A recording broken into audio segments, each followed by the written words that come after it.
So there you go, guys. Good morning to everyone. It's a sunny Tuesday, and I am here in my office today. I just wrapped up with a feature article which I will be including in the new issue of the Newscaster. The Mindanao Newscaster, I should say. So, naisipan kong basahin ngayon in this vlog ang aking nagawang article which will be featured in the next vlog that I will be posting on my YouTube channel. So, are you ready, guys? Oo, kasi yung iba, ang dami nagtatanong how Georgetown in Monte Vista looks like. And siguro, para mas matulungan kong ma-describe sa inyo how the park looks like, I'm gonna read the article that I just wrapped up this very minute.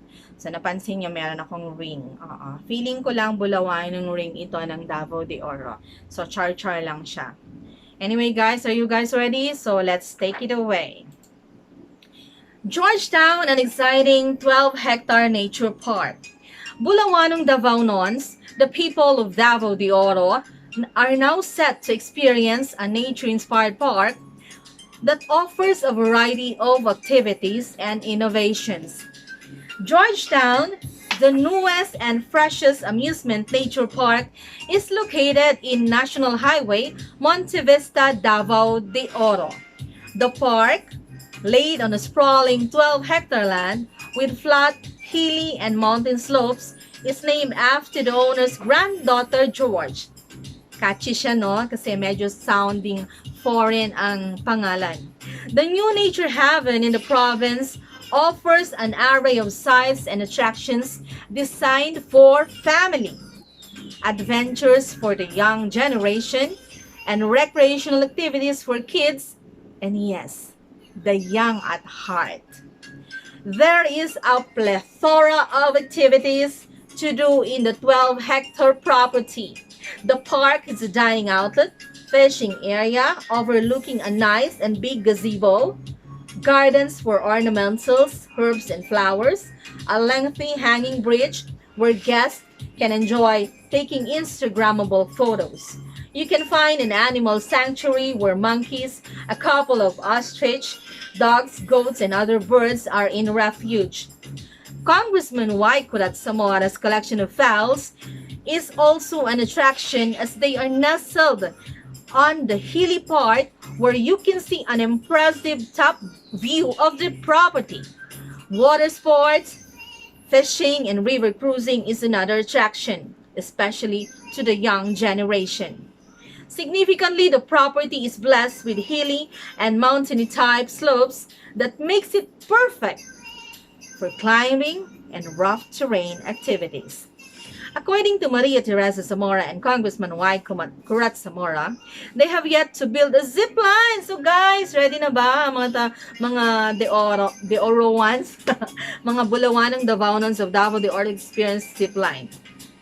And an Olympic-sized pool, a very first in Davao de Oro. The nature park has its function hall with Wi-Fi, of course, and is ready to accept events. They cater to live-in corporate seminars, retreats, wedding receptions, and special events, as the place also has several rooms for guests. Apart from the usual guest rooms, Georgetown has a dormitory for students. The dormitory, which I experienced firsthand, is cozy, airy, and has the basic amenities such as a study hall, laundry area, kitchen area, especially designed for students and guests in group. The guests in group, I should say. The rooms are good for 4 persons and can cater to big groups. Another attraction for the Tommies is their Pasalubong Center, offering homemade goodies and pastries to visitors and guests. The center aims to help local farmers as raw materials are directly purchased from them. During the grand opening on September 10, 2020, I was able to exchange pleasantries with Ma'am Marites Zamora and Ma'am Menchi Zamora Gomez, the youngest sister of Congressman Y. Kurat. According to Ma'am Menchi, she is most proud of their famous ube halaya. Natikman ko po ito and definitely it's a big yes for me. The ube halaya is a family recipe that she is sharing to the public.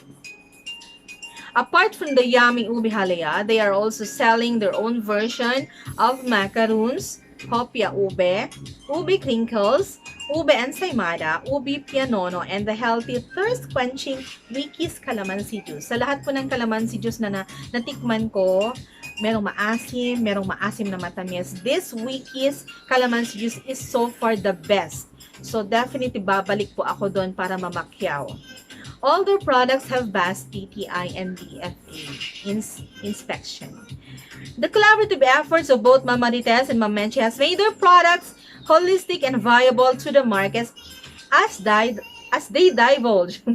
Congressman, why could not wanted the park to be pangmasa? Kailangan daw pangmasa ang park para affordable sa tanan. Likewise, the prices of our products are affordable and can reach the masses. Oh, di ba? Significantly, hindi po mag-aalala ang ating masa kasi definitely they can see for themselves yung nature park. The initial rate for the park entrance so far is 50 pesos per head. They have yet to publish the rates for the other amenities and activities. The multifaceted experiences of the guests as they visit Georgetown is one of the reasons why my page, The Lavender Luggage, rates it at 8 in a scale of 10.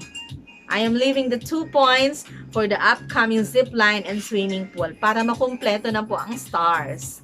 Located at a very strategic place beside Monte Vista Sports Complex, Georgetown can be easily accessed by the public. Amidst the pandemic, it would be a breather to visit the place to relieve stress and enjoy quality time with friends and loved ones while maintaining social distancing and wearing our masks and face shields. So there you go, guys. From the city of Tagum, it takes less than an hour drive to Monte Vista, while from Davao City, an hour and a half seems fine. You'll find the newest nature park. For more photos, articles, and lifestyles mini vlogs, log on to Facebook. And yes, find me at the Lavender Luggage page. Likewise, find my vlogs at YouTube, syempre sa ating channel, Pam Official. Sa YouTube lamang po. And for more details, you can log on to Facebook and find their page, Georgetown. So there you go, guys. Natapos ko finally ang aking feature article. It will be published in the pages of the Mindanao Newscaster, our weekly newspaper, and of course will be circulated around Davao City, the cities and municipalities of Davao del Norte, Davao de Oro, and parts of Davao Oriental. So I hope you guys enjoyed this medyo documentary type of vlog.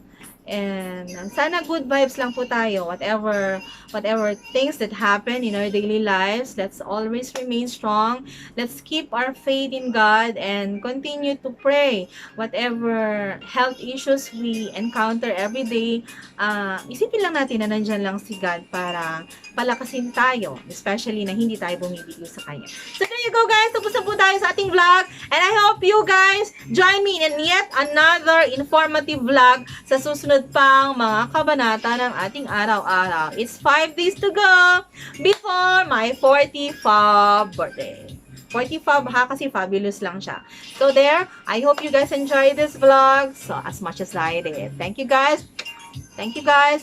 YouTube channel, Pam Official, Pam Peralta Official, and on Facebook, The Lavender Luggage. Likewise, can you click like and share also sa aking what do you call it? Okay, dead air. Yung aking page also for my column, Grace Under Pressure. There's the Mindanao Newscaster official page. Oo. Medyo talagang toxic ang lola nyo. Ang dami niyang mini-maintain na page. Pero just the same, see you guys in the next vlog. This has been Pam Perales of The Lavender Luggage and the Mindanao Newscaster. Say bye!